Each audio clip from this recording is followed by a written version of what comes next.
Good morning, good evening, good afternoon, ladies and gentlemen. Today, I'm going to show you how to travel with your firearm on a plane, some do's and don'ts. And at the end of the video, I'm going to tell you some of the things that I screw up during my last travel to Florida. So here it is. First off, you might be tempted to bring your own gun case. Well, the gun case that came with your firearm, don't do that. Because the case that came with your firearm most likely is not very secure, although they have some point where you can put your lock in like this, but it's not very secure. Some airline will allow you to travel with a hard case like this, although it's not very secure, but some do not allow this sort of case, because whenever you can pry open with your hand, that's a no-no. That's a no-no, and that's a risk.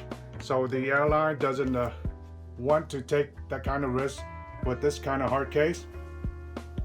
So they do not allow you to travel with, like, say, a backpack or something like that, because it's not a hard case and it's too easy to open. Anyone can just cut through the backpack and stuff like that. So you need to travel with a hard case.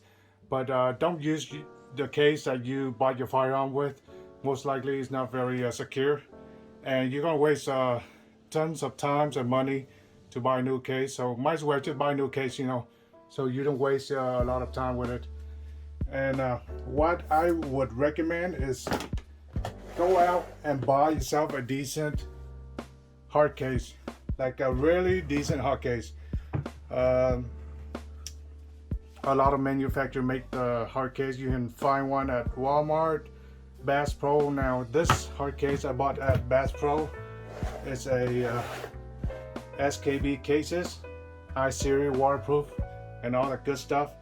But it's not like 100% pry-proof or anything like that. But this is what I recommend you guys to travel with. Some kind of hard case, like a decent hard case that's really hard to pry open. Something like this will do. Now here's the thing. For your firearm, it needs to be unloaded, both the firearm and the magazine. So no round in the chamber or no round in the magazine. You need to unload your firearm. Also, your firearm cannot be loose. When you wiggle around your case, it cannot be loose.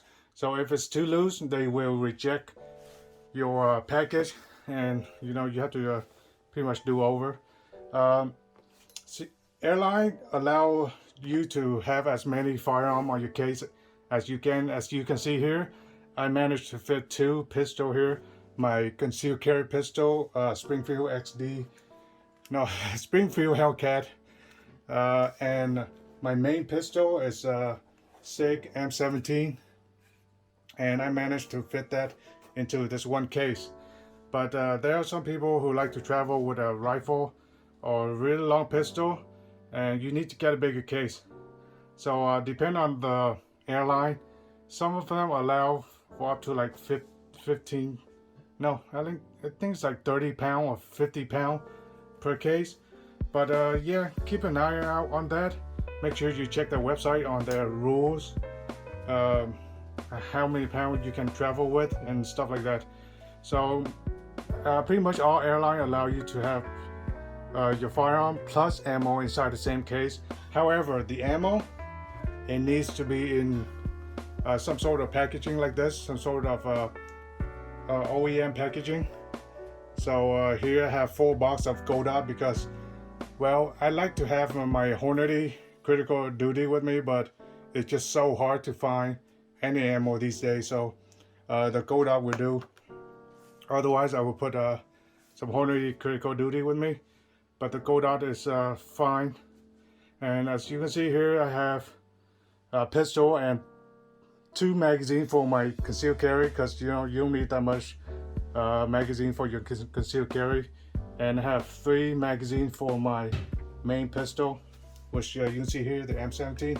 Also, inside this very case, I put a, well, a little secret compartment for me to put a pocket knife. So yeah, you can't travel through the NSA, TSA, I mean, with your pocket knife on your carry-on. So you need to also check that in. So I put my pocket knife right under my firearm because that's the only place where I have space left. So this is a Microtech Ultratech pocket knife. Make sure you do a little research about where you're traveling to, because some place they do not allow like a automatic knife like this. But Florida, you know, it's almost like Texas in terms of firearm and knife, so I don't have to worry about too much about things like that. So yeah, I put my knife under my main pistol, and then put that pistol on top of the knife, because you know I can't carry on any knife or weapon onto my carry-on. So yeah, this case is nice because you have a cutout foam. As you can see here, I utilize like pretty much every space on this cutout foam, as you can see. And I mean, I do have some weak point here, but overall it's not like moving back and forth. As you can see here, it's really secure. So yeah, depend on what's your loadout, you can easily have this foam cut out, or you can plug it. Actually, I plugged this foam out. This is pluggable foam, so it's very easy to do. That's for another video. So yeah, travel with a hard case. And as far as locks go, I recommend you get something well better than these, but these are okay. These are not like too super easy to open, but it's still easy to open anyway. Don't buy those locks that say TSA approved locks. Those are like super weak locks. I can pretty much break open those locks that say TSA lock with my bare hand. So do not buy those kind of locks. Buy like some decent locks. Don't cheap out on your lock and stuff like that. And so this hard case, it has two places to put your locks, on your right and on your left. So yeah, when you go through the airport, they're gonna ask you to open up your case just to see, kind of see what's inside, and if you carry loose ammo, or if you carry your gun is loaded and stuff like that. So make sure you have your key somewhere readily available to you, so you can open the case when they ask you to open the case, and they'll look through the content, make sure everything's unloaded and stuff like that, and then they'll ask you to close the case back in and check you in. So during that time, they're gonna have to sort of like a little background check you. It's fairly short, you know. Sometimes they just call the TSA agent or whatever to give them your name and stuff like that to check you in. But it's fairly quick. It's not that long. And at first, I really wanted to travel by car, but man, 10-hour driving from Texas to Florida, that's not gonna happen. But anyway, flying is much cheaper anyway than travel by car. But if you travel by car, you don't have to go through all this. Well, actually, in some states you have to go through all this the same way that you have to go through airplane. So it's kind of ridiculous when you travel from state to state. But as far as flying, you need some kind of hard case, decent lock, and make sure your firearms unloaded, your magazines unloaded, and nothing's loose inside your box. That's the only time when you can travel. And do not ever get the case that came with your gun to travel. I mean, some airline will see this, oh, it's okay because it's a hard case, but eventually, you know, you're gonna run into one of those airlines that say, no, you can't have this kind of case, because, you know, you can pry open with your finger, and you can put your finger inside the case. No, that's not very secure. So do yourself a favor and just buy a decent case. They have if you travel just a single firearm, a carry conceal, you can buy like a smaller case than this. You know, they pretty much sell like a little metal box that you can put your gun inside. So that too will work with the check-in process. And during check-in process, they're gonna put like a tag inside your gun case. Uh, it's sort of like a confirmation that they go through the entire process. And usually the gun case come out at the other airport. They will keep the case until you claim the case, so you have to worry about the case goes missing around the luggage belt. Yeah, they're gonna keep the case until you go and claim it. And they have a different area where you go and claim it. Sometimes like right next to the luggage area too. Sometimes like in a small office, also next to the luggage area. So look for that, because it's a firearm and they don't want to risk it by just putting it on a belt and let it go round and round. And it's kind of obvious if somebody has something valuable, such as this really bulky case, plastic case. It's easy identifiable. So this is one of the cases I recommend, but I think there are cheaper brand out there and just as good. But this is the case I choose. It's like around $120 at Bass Pro. But you can get something like the Vault case for like less than that. It's like $80, $60. It's fine, as long as it's a hard case, and get a case that has like a middle locking area like this. So there's metal around it, so it doesn't, it's not easy to cut out and stuff like that, because plastic case you can easily cut it out by just heating up your knife and just cut the whole thing out. But I recommend a case that has the metal thingy. So yeah, that's how I travel. That's how I traveled last 2 weeks. I traveled to Pensacola, to Florida, and it's been quite a few years since I traveled out of state. And this is my first time travel through the TSA with this kind of setup, because I do a little bit of research before I travel to make sure that it's legal for me to bring my firearm to another state. And since I have a concealed carry in Texas, I can go to Florida and concealed carry there. So if you have a concealed carry in Texas, Florida will accept your concealed carry, as well as many other states. If you have a concealed carry and you go to travel to Texas or Florida, they do accept your concealed carry license permit, so that you can bring the firearm with you and concealed carry in that state. So that's as far as the legality goes. But laws can change, so do a little bit of research before you travel, what you can and cannot bring to another state or to the plane. And that's just a small arms, so don't bring anything crazy like I don't know, landmine or claymore, anything crazy like that.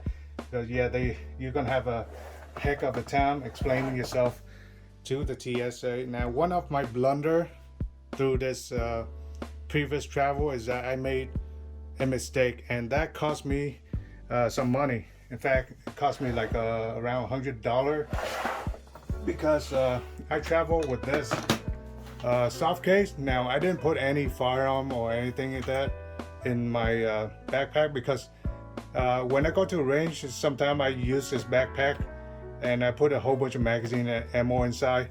And what happened with me is that I forgot that I have 3, not 1, not 2, but 3 extended magazine, Glock magazine inside this backpack. I didn't realize that I have those magazines in there until I get to the airport. So what TSA does is that they scan my bag and like, are you sure you have any sharp? So I'm positive I don't have any knife or anything firearm like that. But they found 3 extended magazine, Glock extended magazine on the bottom of my backpack, which I haven't checked, because this backpack is pretty deep, and my last trip to the range I forgot all about that. So they confiscated 3 of my Glock magazine. that's like $100. I mean, that costs more than the airline ticket itself. So that's a big oof on my end.